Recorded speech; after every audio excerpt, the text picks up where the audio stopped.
Good morning, everyone. Welcome to the second day of our symposium on the future of computing research. We're very pleased this morning to have Dr. Eric Horowitz with us as our guest for a fireside chat on all things considered in the computing research field. Dr. Horowitz is the Chief Scientific Officer of Microsoft, and previously he served as the Director of Microsoft Research.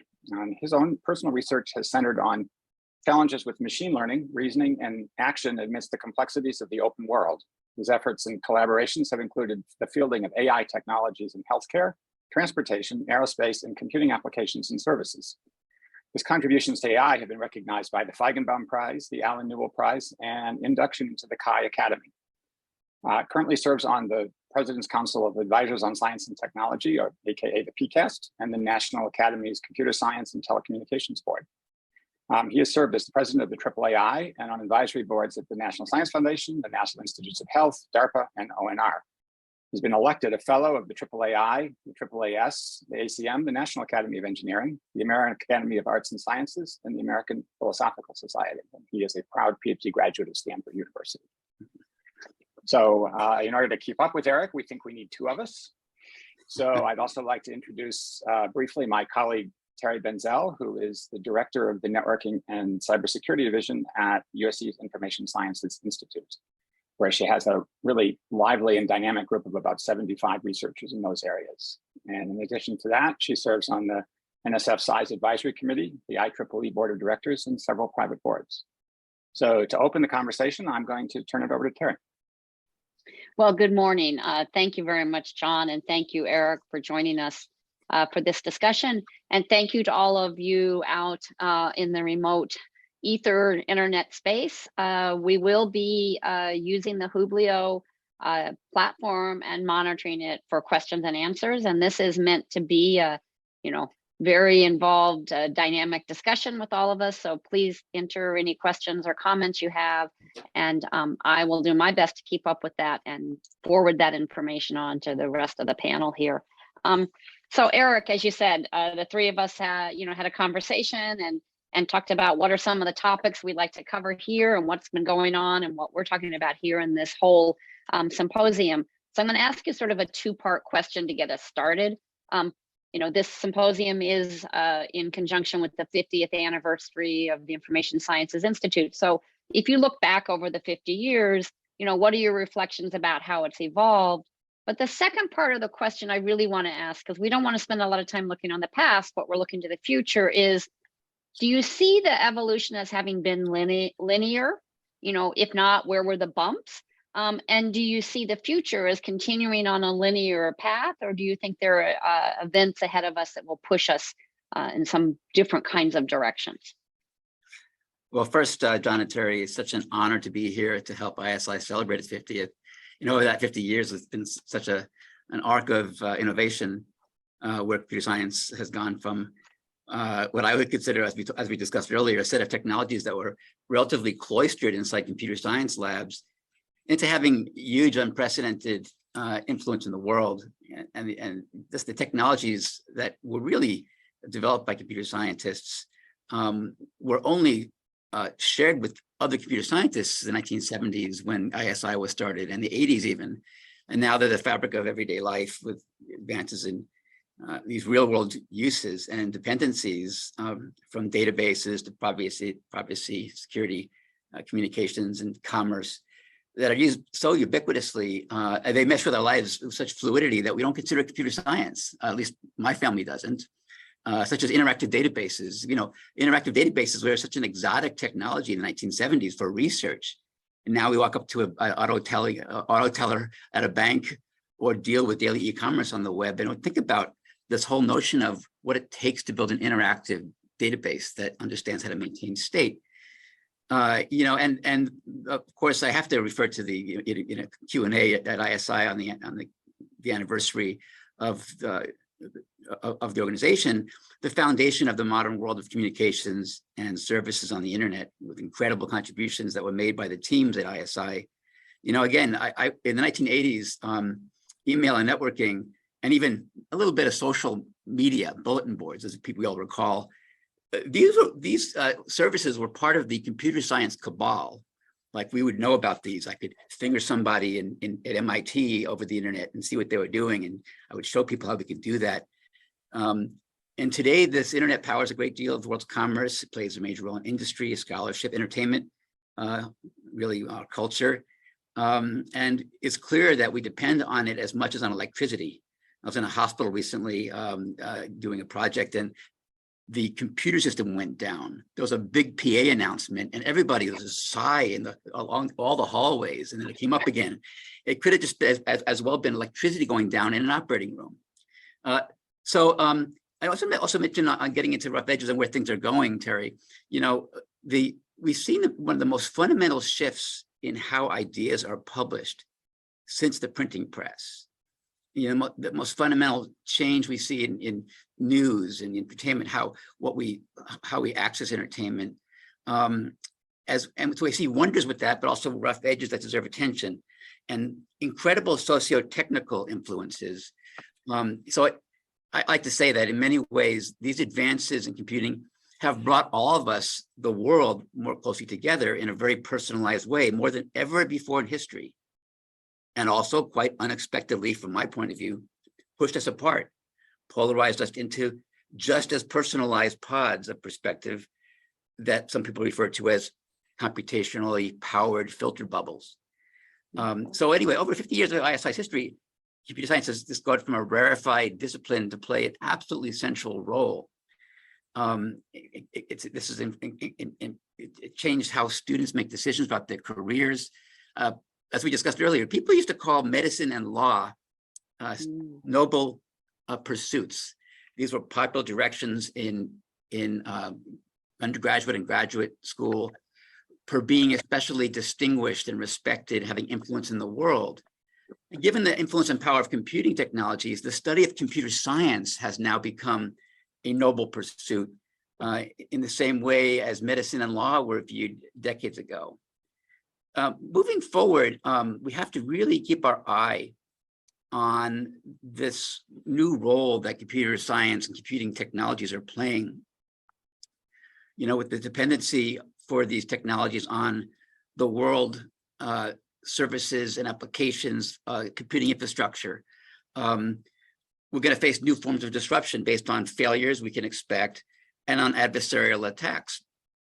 And given how deeply computing is woven into our world, you know, these failures and attacks, they're not just cyber, they're always, and of course, cyber physical. Given the ubiquity and dependence of these platforms for communications, we're going to have to see lots of focus on how these systems influence our minds. We see the new rise of new active manipulation of minds via cyber influence campaigns that are now layered on top of kinetic campaigns we see in Ukraine, for example. It's very, very interesting to see how computer science is playing a role and part of strategy in even how countries do war upon one another. You know, with AI methods, even today, but looking into the future, bringing scores of inferential applications to the fore that influence us, all of us, as well as many decision makers daily. We have to be vigilant about these technologies moving into the role that people used to play, domains of human intellect, with thinking through issues about fairness and bias and how recommendation systems work. And with the powerful new sensors and fusion of evidence and technologies like facial recognition, new ways of tracking and logging and triangulating across signals, we have some interesting challenges to civil liberties. Now, the second part of your question was like, where's it going? I view computer science or computing technologies literally as the fire in our modern day caves. I believe that the computational revolution, which I'll just call out as starting in the mid-20th century, will blossom as we get into the second and third decades of the 21st century. It'll be recognized as significant as the first and second industrial revolutions. And I think that we can expect, I mentioned some rough edges just earlier, and we have to stay on those, but I'm very optimistic. I think that we can expect computer science to become absolutely even more central in so many endeavors, whether it's entertainment, artistry, or scientific understandings. Computer technologies are already revealing deep mysteries of the biosciences. I blogged about, back in November about a recent piece of work that we collaborated on, the Baker Lab at University of Washington, that went through and looked at the yeast proteome and detected interactions among proteins that had never been seen before. It predicted them and raised new questions. Some were obvious. Oh yeah, that's doing that. But this is dark matter. We have no idea why these two proteins are interacting even. And the ability to design proteins and structures to do special custom tailored services and actions in cells. There'll be such revolutionary developments in healthcare and medicine coming from computer science. We'll also see, one of my long-term missions has been on thinking deeply about how computing technologies can, with much more fluidity, be used to extend and complement human thinking in a deep way, human creativity.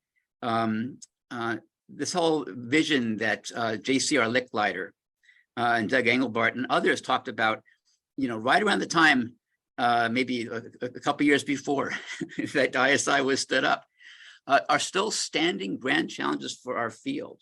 How could AI systems, how can we move beyond this thinking? Eric Bialfson calls this the Turing trap, that AI is here to automate tasks. Thinking deeply about how AI can complement people, work with us in a mix of initiatives, augment our weaknesses, our blind spots, fill in biases, help us with limitations in knowledge just in time. We have pieces of work in this space, but we just barely scratched the surface of Licklider's and Engelbart's dream. I always consider Engelbart a mentee of Licklider. Certainly, he was his funding agent at DARPA. On your question, I don't see computer sciences ever having been linear. Sure, there's been an evolutionary progression, bunch of surprises, bumps. You and I, we discussed AI winter. Maybe we'll come back to that in a few minutes.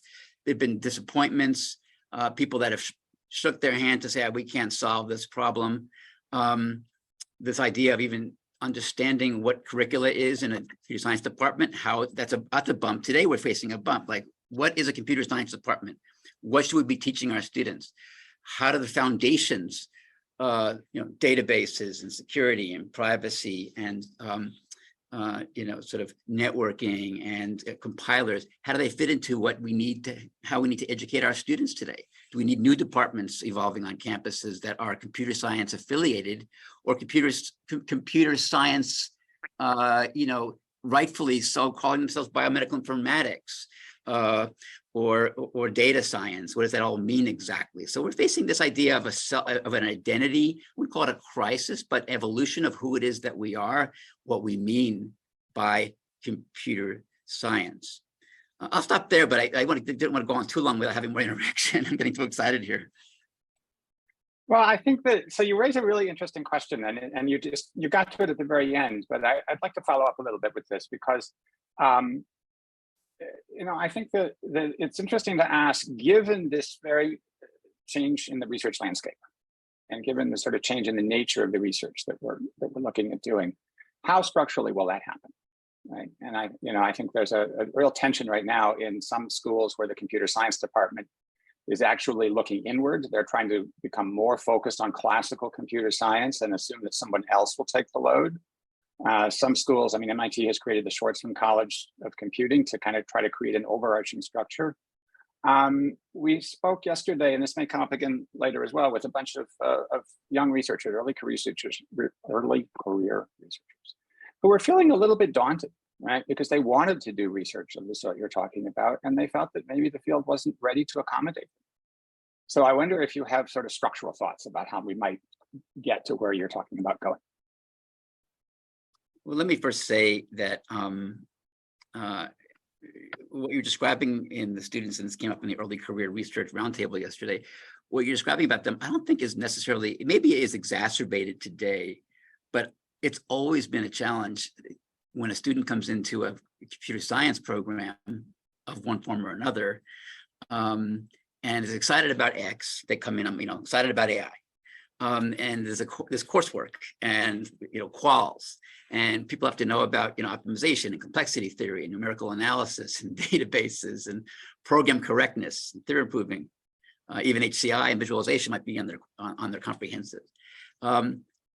As a long-term person hiring people from computer science and other areas into Microsoft, we need to really not shun those kinds of foundational educational experiences and learnings just required. I remember for me, I was aghast when I looked down at my requirements. I had to take assembly language as grad school. I said, oh my God, why would I want to know about how to process the 6502 processor with assembly code? But I can't tell you how often when I think about an AI system, I like thinking about it from the architecture and the behaviors down to like the silicon and electrons to know how compilers work and so on. And so these things can be useful, but they're painful if you're interested in other things. So there's an interesting tension here between thinking through, can we really, especially today as it exacerbated, there's so much going on in the world.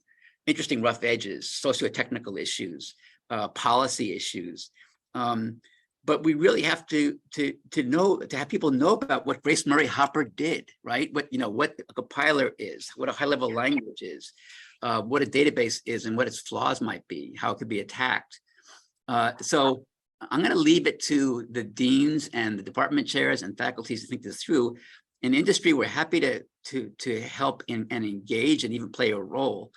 And we have with, for example, what I would call real-world centered internships, for example, for visiting researchers, or periods of time for visiting researchers or interns.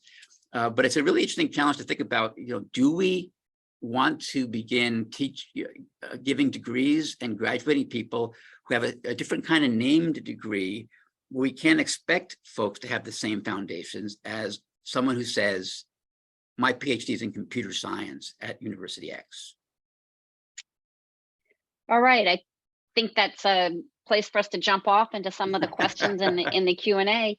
But I mean, I will comment on that. I know I said I like to hire people with degrees in philosophy, but I also have to say, my early work was in operating systems. I worked pretty deeply in operating systems. And so I have this bias that to understand computing, right, that understanding operating systems really gives you the foundation. And often I'm frustrated when I look to hire because a lot of the new people coming out, not so much in research, but in computer science master's degrees, right, are working at this very high level of applications.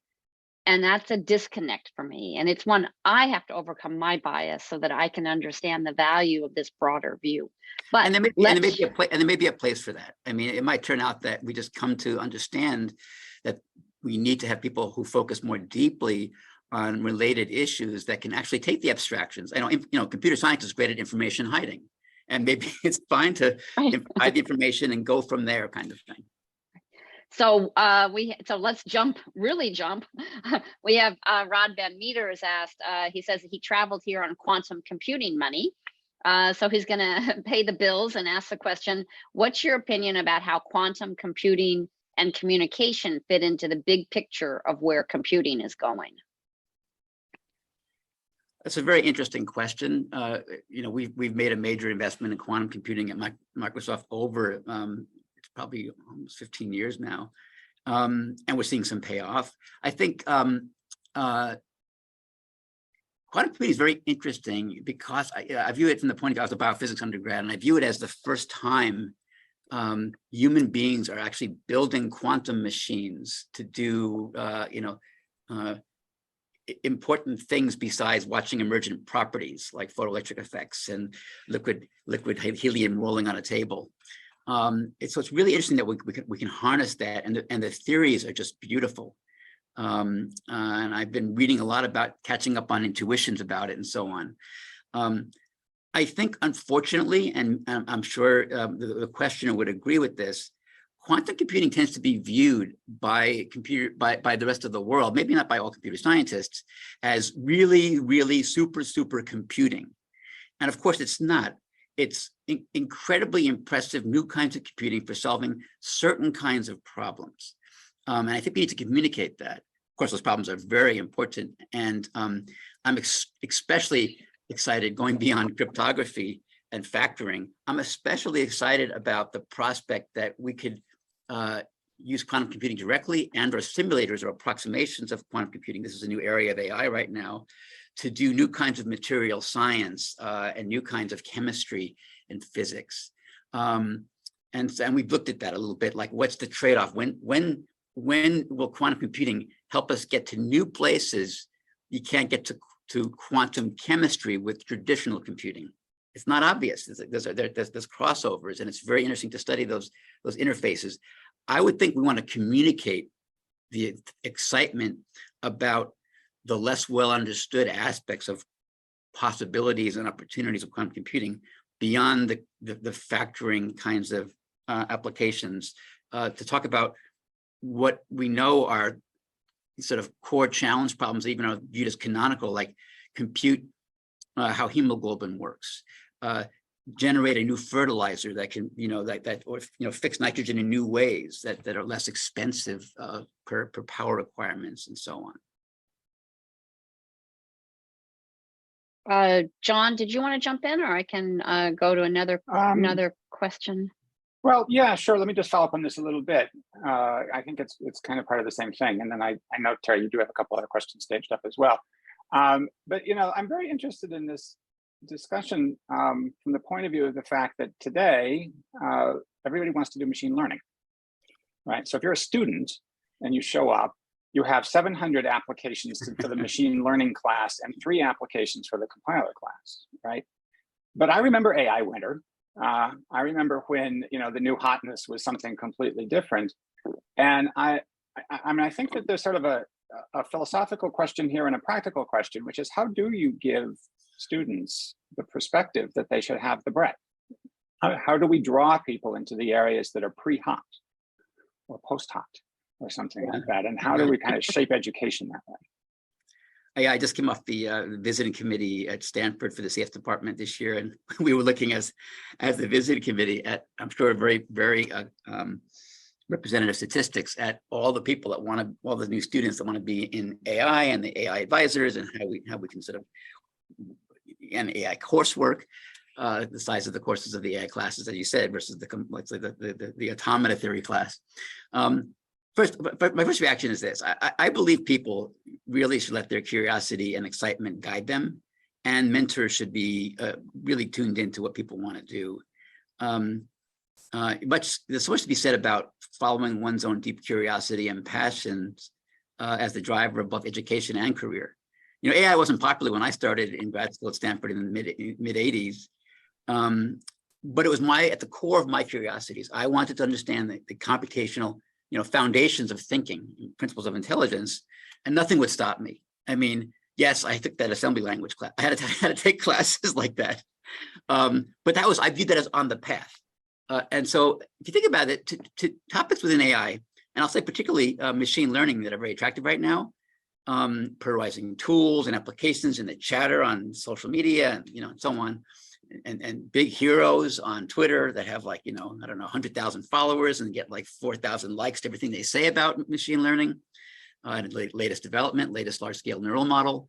But even within AI, many computing methods that we use bring together, and back to my earlier comments, optimization, numerical analysis, complexity theory, databases, visualization, HCI. So one answer, and I'm not sure if I can handle the compilers class, but one answer is that we harness the passion of today's interests among students, and bend a bit to think about how we require and introduce core concepts from multiple areas across the subdisciplines of computer science as part of understanding, for example, what's a core machine learning cycle? How does that really work? And how can we fix or supercharge various pieces of nodes in that cycle? I do think that, again, that the foundations work is going to be critical, and people need to better understand that. Also, I think it's important, especially for AI, getting to the broader topics we talked about earlier about the other fields, to get exposure to other disciplines via both formal and informal conduits that students might have, giving them opportunities. As an undergraduate, biophysics I mentioned before, doing research in neurobiology, and I was going to pursue an MD PhD in neurobiology. One day I happened to notice a book, and I grabbed a professor for doing a directed reading, The Sciences of the Artificial by Herb Simon. It's a short book. I could not put it down. It was like so mind-opening to me as a biologist at the time and a biophysicist in my mind, to think what we could do with understanding intelligence more deeply as the basis, and it became the basis for my even being at Stanford, saying, no, I'm moving into AI. So having these conduits, informal coursework, even promoting that kind of thing, I'm thinking about what several departments are doing now. Stanford, I'm very much involved with the Human-Centered AI program, which is extremely interdisciplinary and provides all sorts of conduits to other departments and schools at the university will be important. So my reaction, John, is in general, let's harness that somehow, make sure that in the penumbra of that shockwave of interest, we pull in the classics and the important topics, even requirements that might students be grumpy about, like programming 6502 exerciser, system and with assembly code, with the goal being, here's why, and making sure people understand why they're going deeper and more broad. So I'm gonna jump in here. Oh no, John wants to follow up. John and I are having a tussle. I'll say one thing and let him talk. Those of you on Hublio, you can do upvotes. So if somebody's put a comment in that you're particularly interested in, go vote on it. That might get asked next. John, go ahead. Yeah, so I love the answer, Eric, and I think that it's fabulous when and if it works, right? So you have a small group of, this is a little bit of a two-part question, and it's also not a huge question at all, but you have a set of people who are just curiosity driven themselves, right? And they're like that. But then you have another set of people who maybe initially come to the field but aren't, right? They think that they're here to get a job, or because it's just something like that. And so half of the question is, do you think that we could inspire curiosity in people that don't come to it naturally, and how we, and whoever we is, might do that? We do have, I notice, a number of deans and senior professors here. So I'm just wondering how we might inspire more awe and wonder about computer science. And then the second half of the question is, and it's riffing a little bit off of Pancha's Missing Millions conversation yesterday in the NSF's Missing Millions theme. What is the role for people who are maybe a little less focused on computer science from a curiosity-driven perspective, and more from a skills and contribution perspective? And can we sort of think about how the field as a whole, and I am moving a little bit away from research here, I think, but how does the field balance those things? Well, first of all, I know, and I know a whole bunch of people out there personally, and I should say that I know you have all been incredibly inspirational mentors, and so I have no doubt that if I threw a less curiosity-driven person looking for a job and looking to have a nice salary and so on in the future at you in the first week of orientation, they would come out inspired and start having a spark kindled. And I believe that, but that's not always the case, of course. But on the kindling side, I have, and we have all had many students. Microsoft, we have the pleasure of taking on interns. I still take on interns. I have 3 right now. I'm not giving that up because we'll be able to get to that later about just the delight of what it means to be in a relationship with a young person pursuing ideas. But I've seen people come to Microsoft Research who I found were not as inspired by some curiosity-driven directions. And with a project where we throw them at a real world kind of, of course, these problems are in academia as well, but a really hard challenge with lots of people in a team where they're the lead, thinking about the real world impact, coming out like more inspired. Potentially another direction is to, immerse people in real world experiences, whether they want to pursue their PhD in a technical way or a professional degree program, getting really inspired to be much more passionate and engaged with what they can do for having impact, whether or not it's curiosity driven, or I'm going to change the world, or I'm going to basically continue to contribute in some way to the world, versus 9-to-5 job, please, where's my check? So I just haven't encountered people who are resistant to fabulous ideas, and maybe it's the selection process we go through in bringing people, into our world here. But I do think we have to think deeply about the community colleges, the broader set of folks who won't probably become focused in a very scholarly way in terms of pursuing a doctoral degree, on really souping up our professional degree programs, our 2-year programs, even.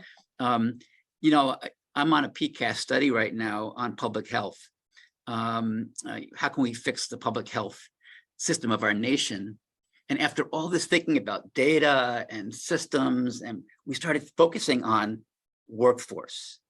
And we did some studies, and we found there's a workforce shortage of people who can help us with computer science and epidemiology and data processing and analysis throughout all of our states and territories.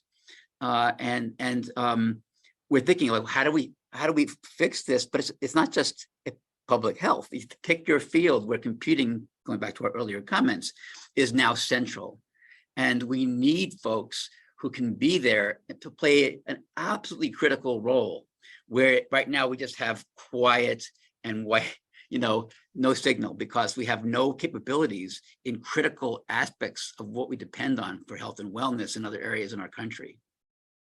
Well, thank you very much for that kind of work. I mean, I think it's such an untapped area of health and wellness, and such a critical issue for us aging baby boomers, of course, right?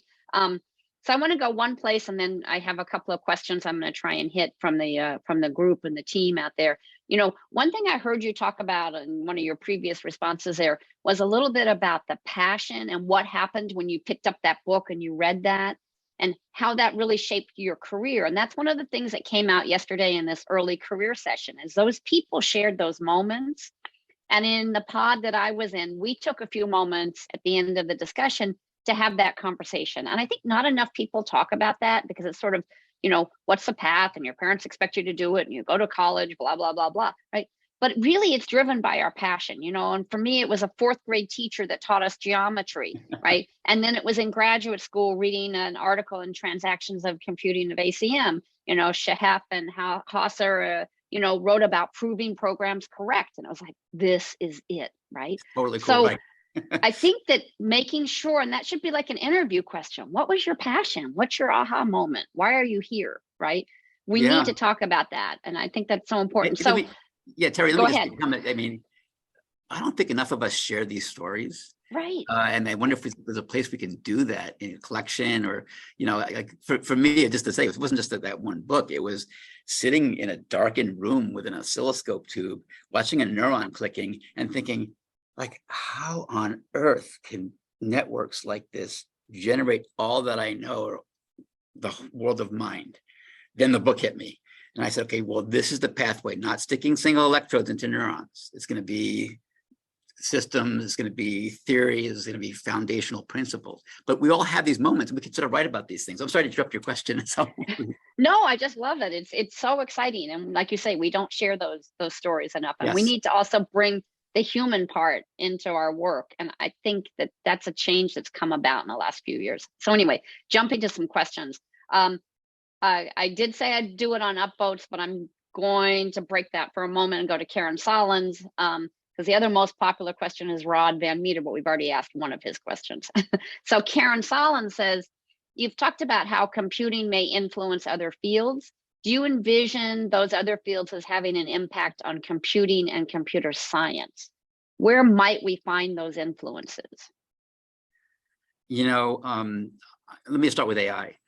I believe deeply that it was the attempt to be in this messy space of real world applications of clean, understandable technologies, limited as they might be, amidst the complexities of the open world, where we've defined new theoretical problems, new challenges. Think about all the folks that, for example, as one direction, during the height of the first wave of the pandemic, teams thinking about how could we do contact tracing in a way that could assure privacy of each person's device reporting. Such a fascinating, it's a real world problem, it's a real world pressure. And all of a sudden we have computer scientists, and I was on one of these teams on one of the technologies that went into service. And it was like just to sit in a room and with whiteboards and thinking about, okay, well, this cryptographic approach by this team might apply here, but it wouldn't be trusted. And so one comment I have is that we will see moving forward real world demands on applications leading to new kinds of theories and approaches. And I'm talking about a systems problem. We've been working very closely with, in the biosciences these days in my new role at Microsoft, pushing really hard on some of the frontier directions with computing protein structure, protein interaction, protein design, for example, and to realize that for the problems we were solving, we needed to think through how to split jobs efficiently across many CPUs with a whole new approach to divide and conquer for large-scale neural models. And of course, there's applications more generally on these large-scale models that are now all the rage and for the excitement of where some of the field is going. So absolutely, we're seeing incredible influences and designs. Think about back to the responsible AI, as it's called, as a phrase. We now have at least 2 new conferences that were stood up, coming from it started with a queasiness about AI systems taking action in the world with different concerns, transparency, privacy, and security, civil liberties hits, human and AI collaboration, and so on. And now if you go to these conferences, you'll see the papers span a spectrum from foundational new work in computer science all the way up to what you might have expected to be application-oriented work. So we're seeing lots of pressures and carrots and incentives coming from other fields. Especially now, when you think about this, even areas like law and some of the creative arts, graphics, have really pushed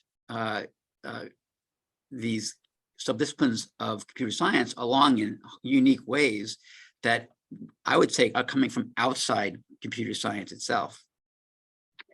That is a great thought about what we need to talk about. And it goes right to Rod Ben Meter's other question, which I just want to bring up right now, which was, since we talked about curriculum, how should undergrad education change? CS, CE, SE, IT, IS, alphabet soup.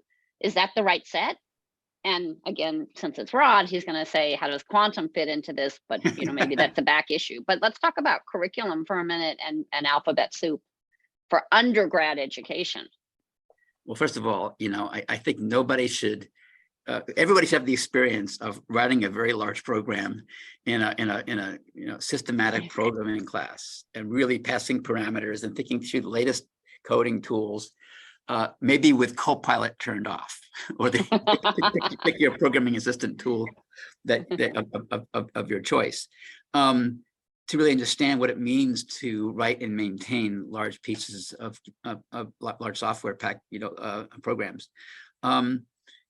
And everyone needs the basics to some extent. So in an intro class of some kind, but why not, back to John's earlier question, even for undergraduates, let's harness the moment of the societal impact of these technologies and make sure that we have motivating examples, challenge problems that bring in questions that link technology with law, sociology, and culture, socio-technical challenges, even as the working examples, and let some of these are, of course, unanswered and standing hard challenges that students can wrap their minds around. You know, I'm very impressed by the work that came out of Harvard, the embedded ethics, so it's capitalized the CS at the end as the trademark. But that program is now spread to other universities, and Stanford's trying it out in other places.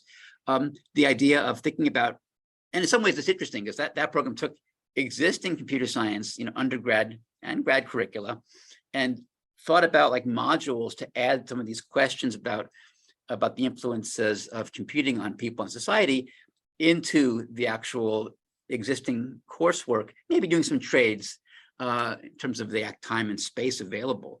But I think we're going to probably need to sort of have deeper specific offerings.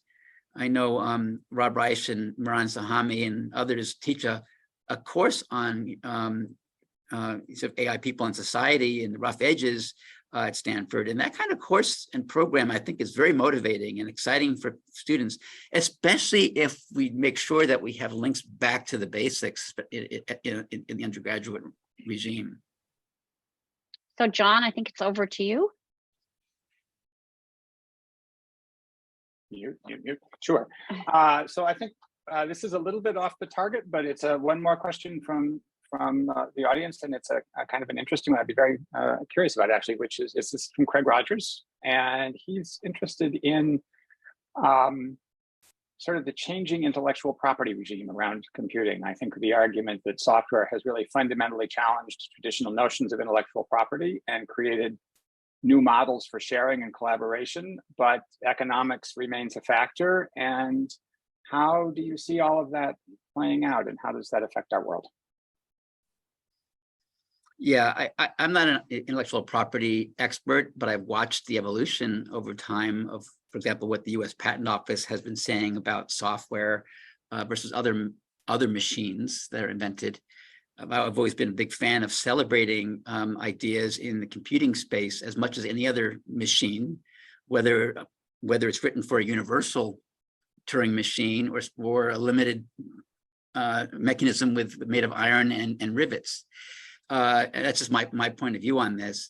I haven't been particularly excited. So the patent system, from my point of view, and I've studied this over the years, was created in the United States first as a way to promote the sharing of ideas, not to hold them back. It was to protect inventors that thought they had something novel with some rights, but promoted sharing. In fact, the first act was called something along the lines, you can look this up, the Act of Information Sharing was the first patent act in the United States. It has words like that, and that's not exactly what it would say, but that's what the intention was. I'm not happy or excited when I hear about any kind of change of patent law or IP handling that leads to information hiding and trade secrets. I think that's not a good idea for the progression of the field and for the sharing of great ideas by the collective intelligence of humanity. So I'll go back to that principle, and to say that if a patent system and or other incentive model for sharing ideas leads to more sharing, I'm all for it. And I'll leave it to the listener to propagate that back to like what the answer should be to that question, a legal expert. Well, I think it's very interesting, and I think that it's fun to analyze this because the economics of software are so different than the economics of things that have repeated manufacturing costs, that I think it has posed deep questions really about how human progress works. And you're absolutely right, of course. The original Patent Act of 1789 speaks about promoting the sharing of the useful arts, and it derives from that. So, Terry, you want me to throw this back to you, or shall we? Well, I thought I'd grab a few more questions from the rest of the participants. So, Victor Firo sorry if I don't mispronounce your name, says, what do you think about the recent trends, especially in AI ML, of bypassing grad school and going to industry, doing full-fledged research? You can do research with just a bachelor's degree these days. Can you? It was funny. I was just walking with somebody at a conference who I've known for many years, a fellow colleague at MIT who got his PhD when I was getting my PhD at Stanford. You know, you have these invisible colleges of grad students across the country that get together and talk. And his reflection was, boy, AI these days is not interesting anymore. I miss the golden age, the golden era of AI when we were doing grad school, Eric. And he talked about like all the methods that were out there and the fact that now there are these, sort of agreed upon approaches and tools, and, like you can press a button and do X, Y, or Z. So that's it. I've seen, oh, by the way, I didn't agree with him. I thought, but wait a minute, you can double click on where we are today and you can expand whole new ontologies of interesting problems. But he was very much he had the sense that it wasn't as exciting anymore because everything was kind of being done by these large scale neural models, and that was that.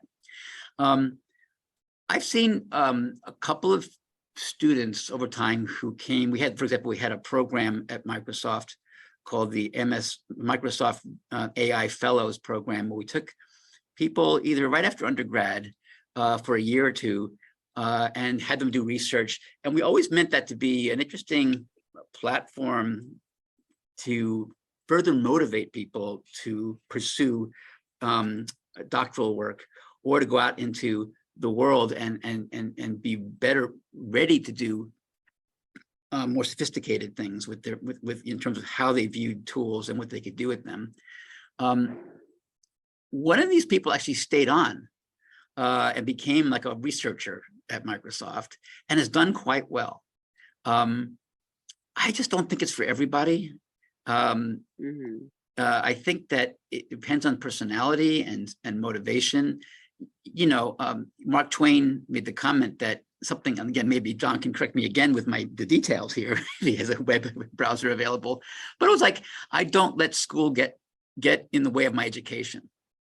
And so there's a little bit of that. You can imagine learning a lot without formal degrees and certifications, but there's something that comes from the formal structure of being in a cohort of grad students, working on ideas, working with mentors in an academic or scholarly setting that I think you just can't skip easily. Yeah, I think that's a great answer. I'm going to go to a question from Craig Knobloch, our executive director here. Microsoft has had a very successful research lab for many years, but it seems to be an exception. What do you think is behind that success, and how do we get other companies to get serious about funding long-term research? Well, first of all, let me just say that the way Microsoft research works is not slam dunk. There's been ongoing reflection about, is Microsoft doing the right thing? Not in having a research lab and looking out for the long term, but in whether or not we've been effective enough as a research lab for one of the biggest companies in the world.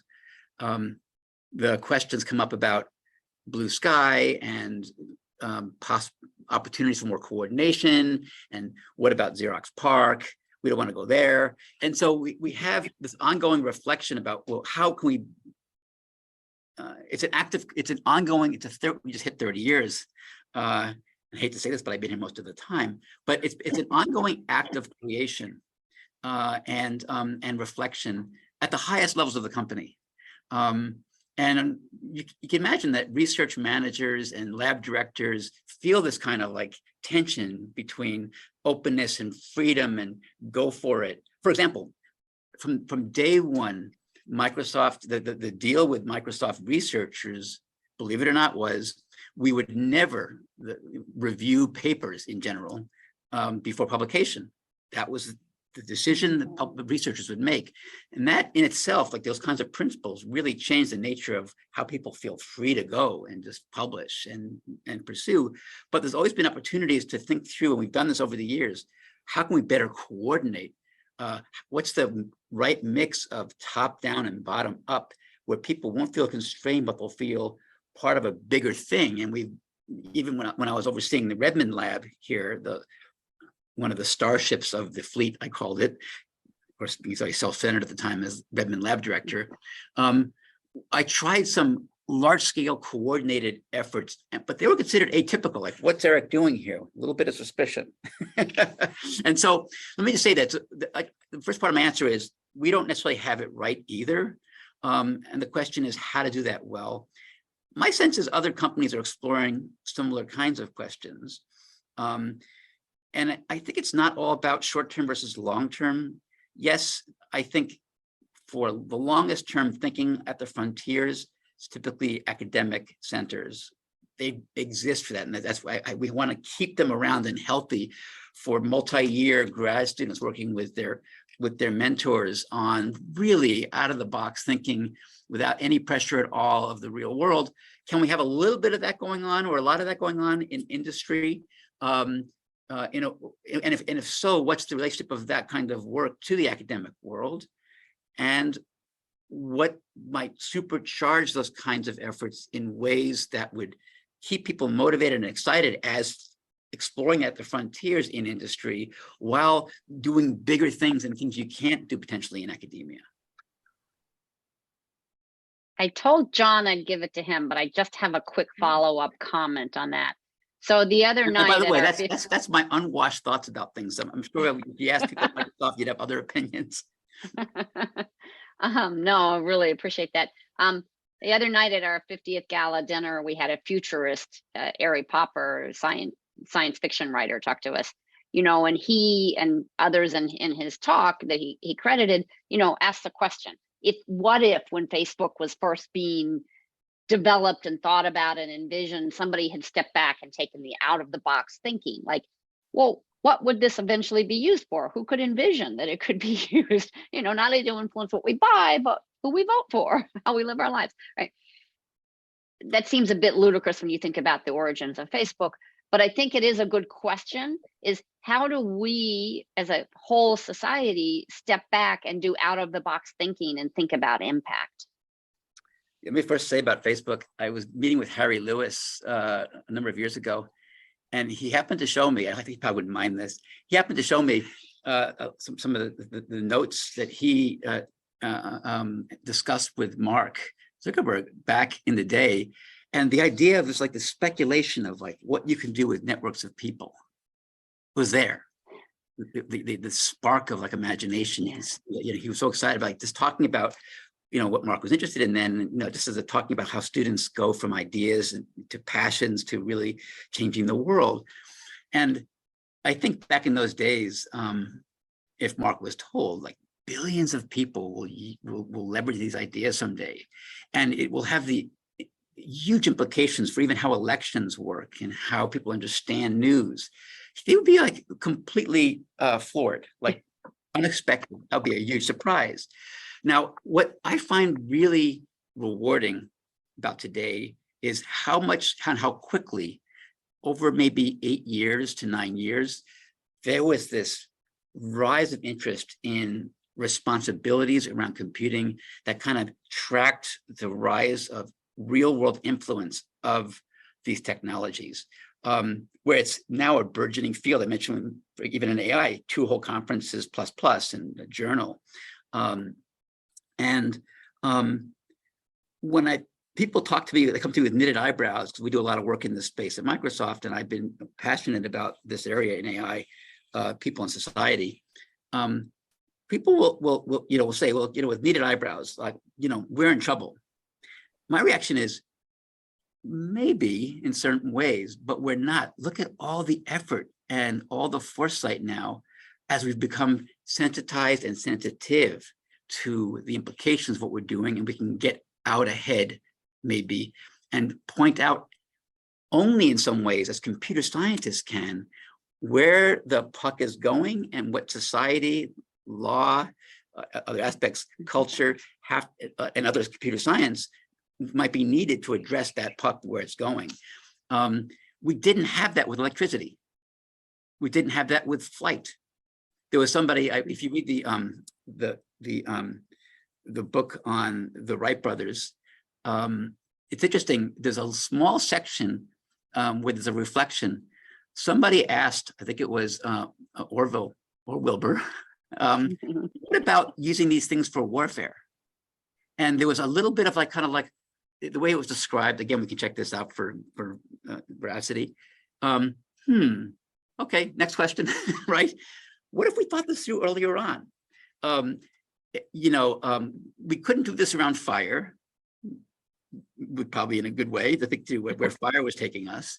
But now we see so much engagement. It makes me excited that we will have, on the whole, good outcomes.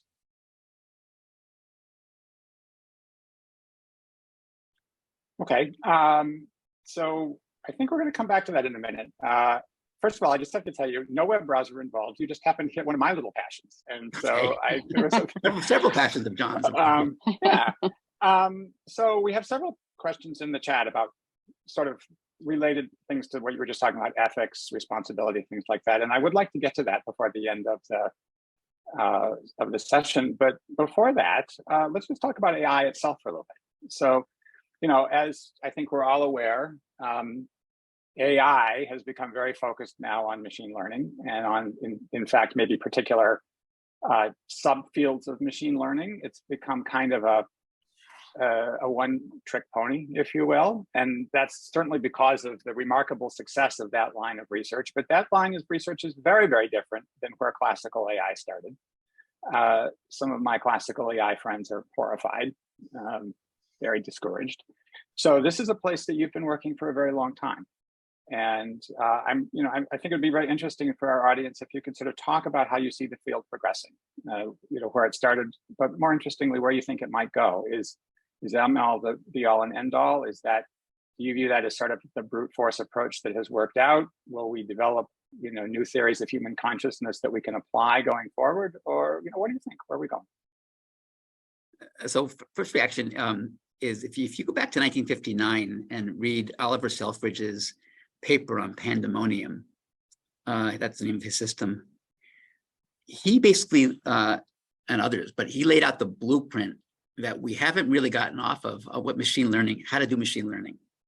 Yeah, some of the pieces inside the loop have changed, but he essentially wrote this down in 1959, which was a very interesting approach. So some of the architectural ideas will probably remain. When there's a huge pop and a surprise, like which is coming from the function learning abilities of these multi-layered networks with standard approaches like backpropagation, that nobody really understands why they work so well. There's some interesting work coming out, including a recent piece that said, no, there's no way out. We have reasons to believe we just need bigger and bigger models. I think that we have to look at that with care and not be so, like some of my colleagues from the old days, shunning of those methods and saying, because there's a magic there that we need to understand. And there's a beautiful set of ideas and methods that are just showing stunning capabilities. I mean, stunning from the point of view of a AI person starting in the mid 80s. The ability in a narrow way, in some places more general, of these large scale neural networks to do tasks at aspects of parametrics, human level and beyond, I could never have predicted, even if you said, hey, it's 2025 and we're doing X. Does it surprise you? I'd say, yeah, I'm surprised. So we have to sort of keep our eyes on that prize. At the same time, in the 70s, right when ISI was getting going, it was the early days of logic-based AI methods, and particularly production systems, was the world that I came into in the mid 80s. I was in a department that was famous for the Meisen system, one of the early real-world versions of these logic-based theorem-proving methods on real-world tasks. The excitement back then was, hey, we have a theorem-proving method, but that backward chains, for example, and we can modularize a knowledge base and put different knowledge in it in a modular way and have the same and these general chaining methods apply to real world problems in a variety of areas. It was so exciting by the mid 70s. This was the huge aspiration, just do this for the world. And that hit a dead end. And that was what was often attributed as like, you know, the big clouds that create all the snow in the AI winter. Just as that, staying with history, as that AI winter was at its max, was like, I think, a year into my grad program.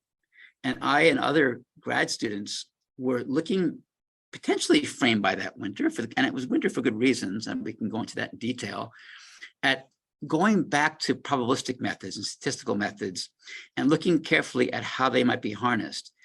Again, we get visible college of students at MIT and Stanford. We'd get together and go, Now, the people that were the mentors at the time, they weren't ready to take on numerical methods, as they called them.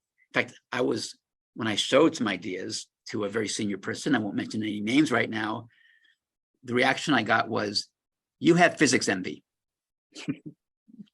It's like numbers will never be symbols, and you can't do symbolic reasoning that way.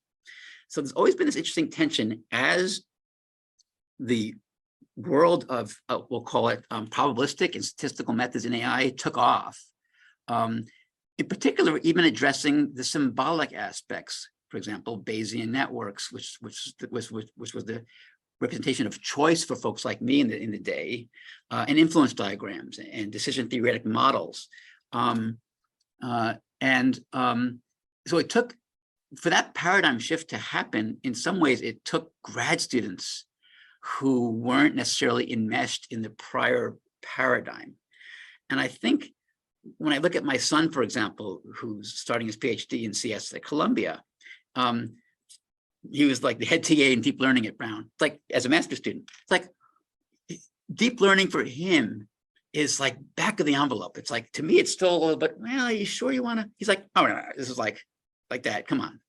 It's the next generation that will understand these methods more deeply, probably, without any baggage, and even address the problems of how does this relate to the symbol systems and the symbolic reasoning goals coming from the late 60s and early to mid 70s. Let me first also say, when it comes to these methods, if you go back to 1955 and the 56 workshop where AI was first defined, and you read that proposal, there's no necessary focus on logic-based methods. There was pattern recognition, there was Shannon information theory.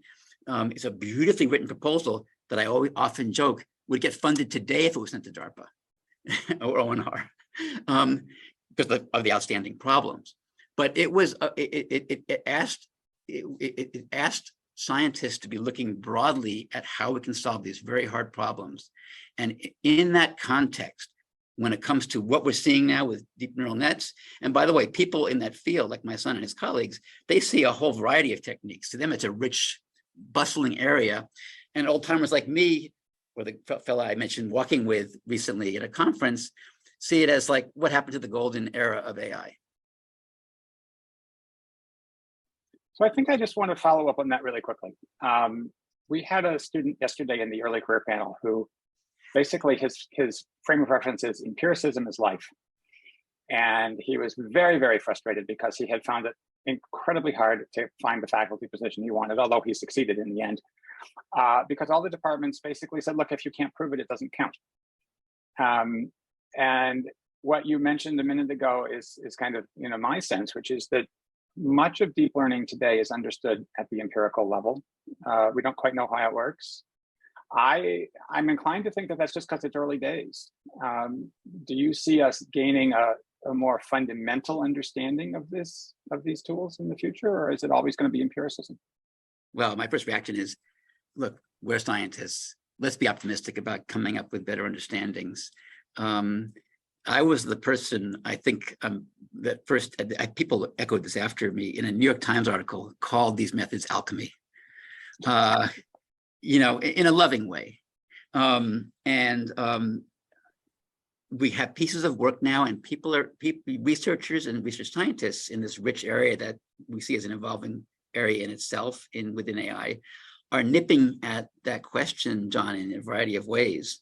I mentioned this piece of work, Sebastian Bubeck and team at Microsoft Research, because we've asked this question, well, gosh, will we continue to need more data and more compute and go to 175 billion parameters and 1 trillion parameters and have these curves that show, oh, it's getting a little bit better?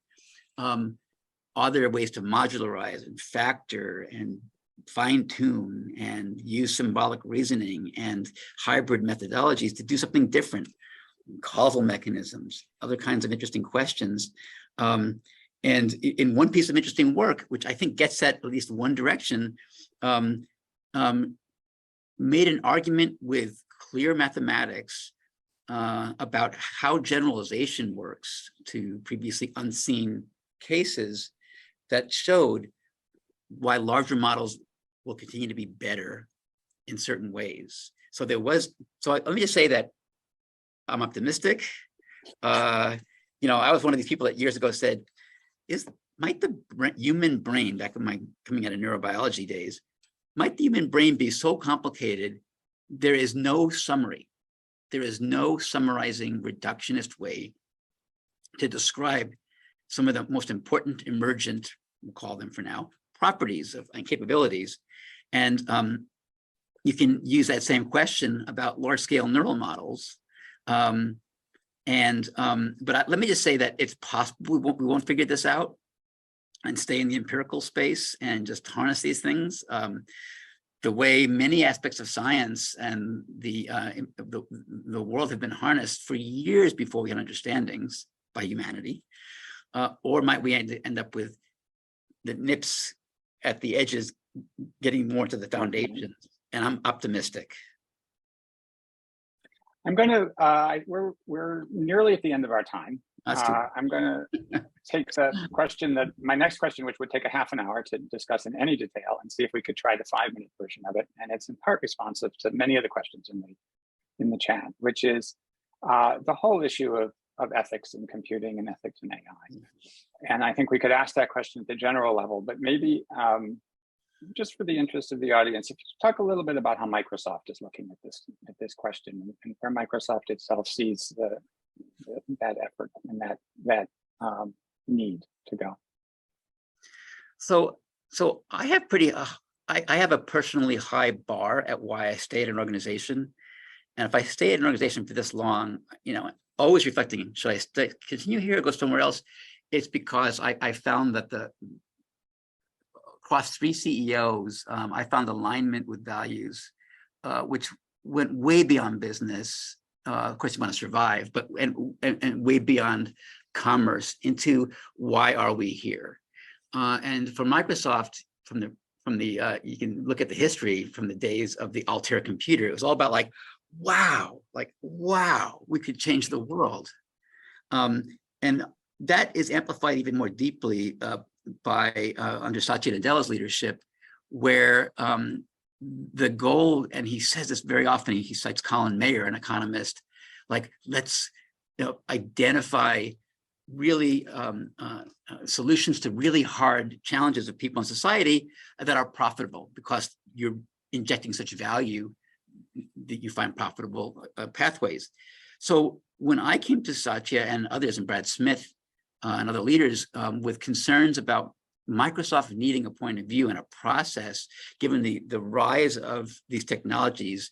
Back in 2016, we had this discussion, and I was working elsewhere, and colleagues as well, other places, the AI partnership, for example, PAI.